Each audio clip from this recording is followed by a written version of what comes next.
Olá, senhoras e senhores. Hoje eu vou explicar por que eu, e muito provavelmente você e todos nós, somos escravos no sistema financeiro moderno.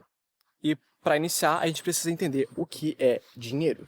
E o dinheiro, ele é um bem comum entre trocas. Ele surge por participantes de mercado, não por um burocrata ou uma entidade ou uma autoridade qualquer, e ele é um produto preferencialmente líquido. Em uma economia de escambo, por exemplo, algumas commodities naturalmente vão surgir como dinheiro. Por exemplo, saco de arroz, trigo, feijão, elas vão começar a ser aceitas como pagamento pelas partes da transação, não para consumo, mas porque elas sabem que no futuro é fácil de se converter esse item em outro por conta da alta demanda, a liquidez. Mas isso não significa que ele é um bom dinheiro. Se a gente pegar a tabela periódica e tirar tudo que é líquido e gasoso e que vai explodir em contato com outro elemento, a gente tem os metais nobres. E desses 8 elementos, o ouro e o prata eles se destacam. Os outros 6, que são o ródio, paládio, rutênio, ósmio, índio e rênio, ou eles são extremamente raros, ou eles possuem uma variedade de aplicações industriais, ou eles simplesmente não são práticos para cunhagem de moedas e possuem outros problemas. O ouro e o prata eles são, embora raros, encontrados em quantidades suficientes e bem distribuídos ao redor da Terra. Eles são duráveis e resistentes à corrosão. É fácil de se identificar falsificações por conta de algumas propriedades, como a densidade do metal. Ele é maleável e fácil de trabalhar. E ele possui um ótimo histórico como dinheiro. O fato é que diferentes povos, de diferentes lugares, de diferentes épocas, encontraram o ouro e o prata como sendo bons dinheiros. Agora, ele não é uma boa moeda. Não significa que é uma boa moeda. E é aí que entra a moeda. Ela busca ser uma representação de um ativo subjacente, no caso, o ouro. Ela pode ser moedinhas de níquel, cédulas de papel, uma representação digital, pedrinhas. A ideia é que cada cédula emitida ela precisa ter uma reserva de ouro, ela precisa existir o dinheiro realmente, porque a moeda não é dinheiro, a moeda só representa o dinheiro. Aqui eu trago um exemplo: se você pega 1 quilo de ouro e você vai no banco e deposita esse 1 quilo de ouro, o banco ele pode, por exemplo, te emitir 1.000 cédulas, cada cédula lacerada em 1 grama de ouro. Se você no futuro pega essas 1.000 cédulas, que totalizam 1.000 gramas, e vai até o banco para resgatar o seu ouro, o banco ele tem que te entregar 1.000 gramas de ouro, 1 quilo. Ele não pode entregar meio quilo. Se ele fizer isso, ele está ilíquido, isso é uma fraude, isso é um crime. Então ele precisa manter 100% das reservas. Isso era comum, se chamava padrão ouro ou lastro ouro, e aqui eu trago alguns exemplos. $1 americano ele era definido como o equivalente a aproximadamente 1/20 de uma onça Troy de ouro. E assim foi com a libra esterlina, o franco francês, o marco alemão e o iene japonês. Fato é que mesmo em uma economia com o câmbio flutuante entre as moedas estrangeiras, o preço era fixo, porque a moeda nada mais era do que um sinônimo, uma representação de um peso de ouro. Agora, claro, os governos já abandonaram isso, não estamos mais no padrão ouro, hoje nós estamos na aberração fiduciária. A cédula que você tem na sua carteira, as moedas de níquel, a representação digital no seu banco, elas são exatamente aquilo ali. Elas não valem nada, é literalmente papel e níquel, e um número qualquer na tua conta bancária. Isso aqui é a lei de oferta e demanda, ok? Basicamente, se você tem uma abundância de algum bem, o valor desse bem cai. Se você tem uma escassez desse bem, o valor desse bem ele sobe. Sobre os bancos, como que eles lucram? Eles emprestam dinheiro e recebem o pagamento com os juros, certo? Agora, o crédito para ele emprestar vem da poupança. No livro do banco, a poupança é igual ao crédito. Então, se tem pouca poupança, tem pouco crédito. Se tem bastante poupança, tem bastante crédito. Se tem bastante crédito, se você tem uma abundância do bem, que é o crédito, o preço dele, ele cai. E o preço do crédito são as taxas de juro. Da mesma maneira, se você tem pouca poupança, você vai ter pouco crédito. Se você tem uma escassez do bem, que é o crédito, o preço dele sobe, as taxas de juro sobem. Agora, como que o esquema moderno funciona, ou a fraude? Nós temos três agentes aqui: o Banco Central, os bancos privados e o Tesouro Nacional. Quando nós temos um governo incompetente que não consegue pagar as suas contas, e isso são todos os governos, ele precisa se financiar de alguma maneira. E ele possui um mecanismo pelo Tesouro Nacional de emitir títulos de dívida pública. Ele vai falar: olha, você vai me dar R$1 milhão hoje, eu te dou um título que garante que no futuro eu te pago R$1 milhão de volta com juros.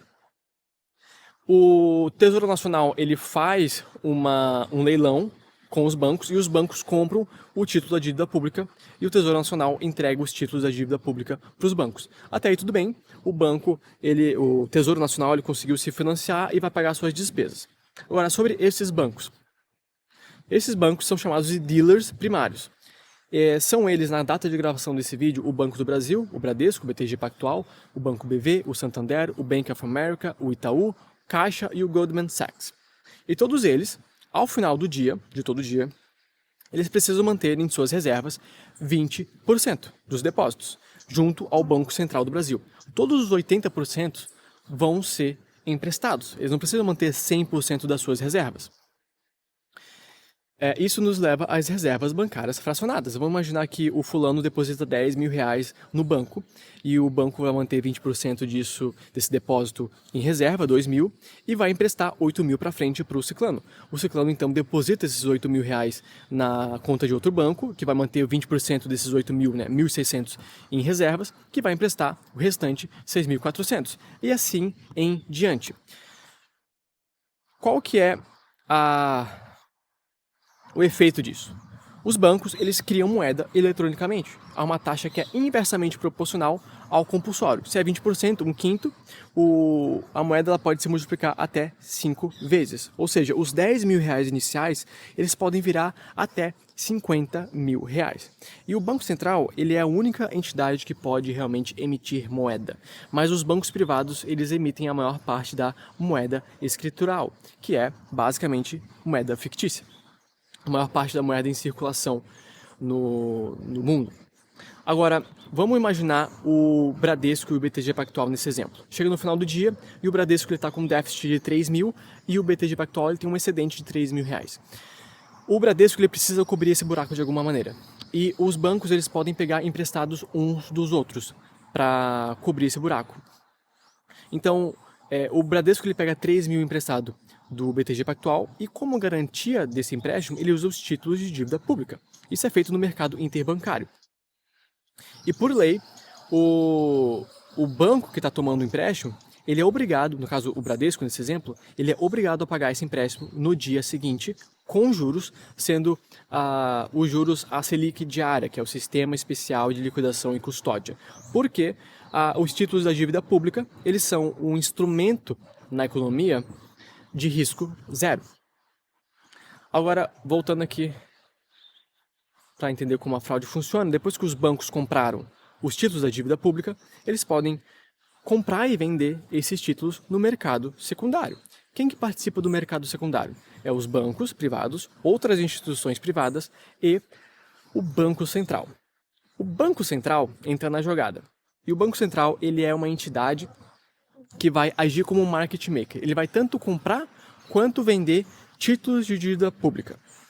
E ele não necessariamente precisa ter moeda ou fundos, porque ele é a única entidade que pode criar moeda do absoluto nada. Então, se tem um título que custa 1 milhão e ele não tem esse 1 milhão, ele vai lá, ele tecla alguns números no terminal, ele vai criar 1 milhão do nada e vai comprar esse título, entregando 1 milhão em moeda para um banco. Esse banco com 1 milhão em suas reservas, ele pode só manter 20%, então ele pode reter só 200 mil e emprestar 800 mil para frente. Isso, claro, vai acontecer que vai se multiplicar por 5, então esse 1 milhão injetado na economia, expandindo a base monetária, vai se multiplicar e virar 5 milhões lá na frente. Então, quando o Banco Central ele compra títulos, ele está imprimindo moeda e expandindo a base monetária. O preço do título sobe porque tem uma pressão de compra e os bancos, por meio da reserva bancária fracionada, eles possuem mais crédito. Isso diminui a taxa de juros. Da mesmo modo, quando o Banco Central ele vende títulos, ele está tirando liquidez, ele está contraindo a base monetária. O preço do título cai porque você tem uma pressão de venda e os bancos eles vão possuir menos crédito e a taxa de juros ela aumenta. Então, a compra e a venda são os mecanismos na qual o Banco Central possui para balizar a taxa Selic e a taxa de juros. Então, de novo, quando o Banco Central ele compra, ele está criando moeda, tá? Ele compra o título com moeda que ele não tem, que não existe, ele cria do nada. Então ele expande a base monetária, ele injeta esse dinheiro na economia. Quando ele vende, ele está trocando os títulos que ele tem por dinheiro real. Então ele está tirando, enxugando o dinheiro do sistema. Quando ele compra, ele está aumentando a base monetária, óbvio. Ele coloca 1 milhão e o banco vai conseguir... Ele cria 1 milhão, cria 20%, e os bancos vão ter o trabalho de criar o restante, né, da operação, que vai ser 5 milhões lá para frente. Quando ele está tirando, quando ele vende os títulos, ele está diminuindo a base monetária. Ele vende o título, ele contrai a quantidade de moeda disponível para os bancos e terem suas reservas. Quando ele compra, vai subir o preço do título, porque tem uma pressão de compra. Da mesma maneira, quando ele vende, você vai ter uma queda no preço dos títulos, porque tem uma pressão de venda. E quando existe uma compra, você vai reduzir as taxas de juros, porque você está dando dinheiro, você está injetando dinheiro que não existia previamente no sistema, o banco tem mais dinheiro, é aquela coisa, se você recebeu 1 milhão de depósito do Banco Central, você vai manter 200 mil e vai emprestar 800 mil lá na frente, isso é mais crédito, tem mais crédito em abundância, lei da oferta e demanda, as taxas de juros elas vão cair, da mesma maneira, se você tira a liquidez do mercado, as taxas de juros vão aumentar. Não é à toa que desde a criação do Banco Central americano, o poder de compra do dólar perdeu-se, né, mais de 90%. Acho que até mais de 99%. Da mesma maneira, o Plano Real, desde sua criação, também perdeu o poder de compra. Claro que ele é um ótimo projeto comparado ao que a gente tinha anteriormente, mas mesmo assim ele perde o seu valor. Não à toa, o ouro, por exemplo, ele ganha valor, mas na verdade ele mantém o valor, né? Ele é um bom ativo que mantém o seu valor. Eu trago aqui o criptoativo também, nesse caso o Bitcoin. Ele também mantém o seu valor e só cresce por conta de suas características. Então, a lição é que o valor das moedas fiduciárias tende a zero. O valor da moeda fiduciária, que tem como lastro o título da dívida pública, basicamente, em última instância, tem como lastro a palavra de político. E a gente sabe que isso não vale muita coisa. Se você quer entender também sobre os ciclos de recessões e por que eles ocorrem, é bem simples. Bem simples, aqui é uma exemplificação, né? A teoria austríaca dos ciclos econômicos, Tassi, explica. O poupador, a população poupa, e o banco, se você tem uma população que está conseguindo pagar suas contas, está conseguindo sobreviver, viver, né, e poupar, você vai ter bastante poupança. Se você tem bastante poupança, você tem bastante crédito. Se você tem bastante crédito, as taxas de juros estão baixas. Isso é uma sinalização, ele sinaliza ao mercado, né, que você tome risco, porque o risco agora é baixo. Então, você vai ter tomadores de empréstimo que vão empreender, investir e vão criar bastante empresas, que vão gerar bastante empregos, que vão produzir bastante bens e serviços, produtos. E a população vai conseguir consumir esses bens e serviços porque ela estava enriquecendo em primeiro lugar, elas estavam poupando, ok? Do inverso também é verdade. Se você tem uma população que está passando dificuldades e não está conseguindo poupar, você vai ter pouca poupança, que significa pouco crédito. Então as taxas de juros estão altas. Isso é uma sinalização de alto risco. Você vai ter o banco sendo mais cauteloso para quem empresta e qual a quantidade que ele empresta. E você vai ter menos tomadores de empréstimo, você vai ter menos empresas sendo criadas, menos empregos sendo gerados e menos bens e produtos sendo ofertados. O que está tudo bem, porque no futuro a população não conseguiria consumir muitos bens e muitos serviços. Então há um equilíbrio. Agora, a sacanagem é quando isso daqui acontece. Quando a gente tem uma população que é pobre, que não está poupando, que está passando por dificuldades, e existe pouca poupança, mas de alguma maneira existe muito crédito. Se você tem muito crédito, as taxas de juros estão baixas. Sinaliza que o risco está baixo. Isso incentiva o tomador de empréstimo a tomar risco. Ele vai lá, ele cria muita empresa, porque tem muito crédito, ele cria várias empresas que, consequentemente, geram vários empregos, que, consequentemente, geram vários bens, né, produtos e serviços, que quando chega ao mercado, você não tem quem comprar, porque a população estava pobre. E aí você tem uma recessão. Todos esses empregos vão ser destruídos, todas as empresas vão ser liquidadas e o ciclo vai se fechar. Isso daqui só é possível de acontecer quando você tem moeda fiduciária. Quando você tem o lastro ouro, você tem que ter 100% das reservas. E você sim pode tentar maquiar isso e emitir mais moeda do que você tem em reservas. Mas se um tomador de empréstimo paga, por exemplo, um fornecedor, esse fornecedor deposita no outro banco dele, esse outro banco vai querer pegar o ouro daquele outro banco e manter em suas reservas. Então ele vai pedir esse ouro. E se o cara não tiver esse ouro, se o banco não tiver esse ouro, ele está ilíquido, ele vai quebrar. Ele cometeu fraude. Então, as taxas de juros, elas precisam ser definidas pela imagem da direita, que é a lei da oferta e demanda, e não pela imagem da esquerda, que é uma reunião de burocratas, que por mais especialistas que eles sejam, não vai condizer com a realidade do sistema econômico. Se a ficha ainda não caiu, tá? O governo ele tem uma impressora de dinheiro. Ele expande a base monetária de forma arbitrária e os bancos eles criam a maior parte da moeda circulante. O real indicador da inflação não é o IPCA ou o INPC, etc. É a base monetária M2, isso é o M1, agregado de papel moeda circulante, mais depósitos à vista, mais os depósitos especiais remunerados e títulos públicos. E o dinheiro é falso. A economia é falsa. E em certos casos, muitas das empresas e dos trabalhos são também falsos.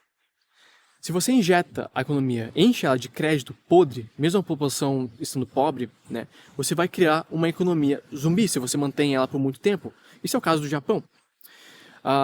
E o problema de juros altos no Brasil, por exemplo, não é que é a consequência da falta de crédito, ela acontece porque não tem poupança.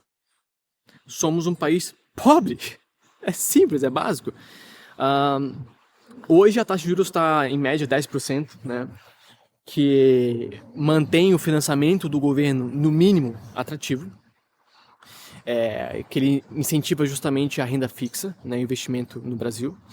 E o Banco Central do Brasil, junto na gestão do Roberto Campos Neto, né, ele junto ao Copom fazem um excelente trabalho.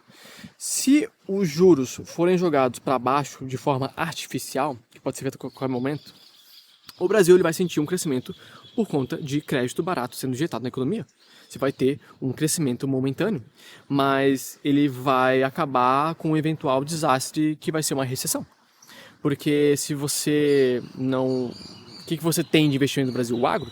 É só isso. A gente é uma economia de commodities, a gente é um país pobre. Essa que é a verdade.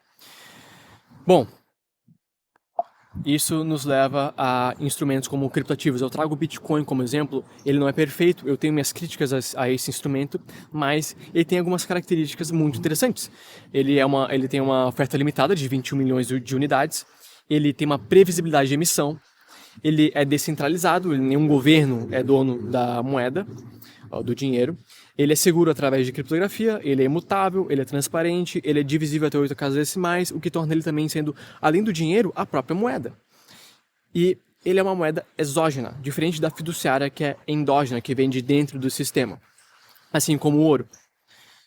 Agora, isso aqui, ó. Gente, essa brincadeira toda aqui, quem paga a conta é você. Quando o Tesouro Nacional emite um título de dívida, ele está falando, os otários aqui, que é a população que está pagando imposto, é que vai pagar isso. Essa que é a verdade. Agora, quando o Tesouro Nacional ele não consegue honrar os títulos, tá? Porque ele tem que honrar. Ele tem que honrar. Essa é a promessa do país. Se ele não consegue honrar com os títulos, ele não consegue pagar, ele vai simplesmente emitir mais títulos públicos para cobrir o rombo. Que é o caso no momento. Ele tá pegando um cartão de crédito para pagar um cartão de crédito para pagar um cartão de crédito. Ele pega um empréstimo para pagar um cartão de crédito. Simples. Isso é irresponsabilidade fiscal. E isso é pior quando você percebe que ele não está te endividando. Ele está, além de te endividar, ele está endividando os teus filhos, os teus netos, os teus bisnetos, todas as nossas gerações futuras que vão ter que pagar a conta. Então, isso reflete uma sociedade que não está pensando no futuro. Agora, esse vídeo não é uma crítica ao Banco Central do Brasil ou aos bancos privados que foram citados nesse vídeo, mas sim ao sistema como um todo, tá? Essa daqui é a dívida pública, isso até 2023, bateu o recorde de 6,5 trilhões, né, em 2023, a conta está aumentando. E, na verdade, o sistema está funcionando perfeitamente, porque esse sistema, né, a teoria da conspiração, ele foi desenhado por banqueiros. Oi? O Banco Central não vem para te salvar e proteger a moeda. Não. O sistema está funcionando como ele foi desenhado para funcionar. Escravizando você no presente e no futuro. Agora, eles apostam se um país consegue pagar uma dívida. A dívida já foi tokenizada, já virou um outro instrumento em outros mercados, como o mercado os mercados de derivativos, né? O de futuros, as opções, os swaps e assim diante. Então, se você quer proteger o seu patrimônio, isso aqui, claro, não posso dar isso uma dica de investimento, tá? Mas você tem que ver isso com o seu assessor de investimento. Porém, metais aparentemente mantêm os seus valores. E hoje a gente tem com os criptoativos, Bitcoin e outros bons criptoativos com bons fundamentos. Eu te convido a entrar na block.com.br, a minha bolsa de valores, eu estou criando minha bolsa de valores, na qual eu quero criar um bom ambiente de negócios para você comprar e vender criptoativos. E, diferente das outras bolsas do mercado, eu não quero ter uma abordagem como um cassino.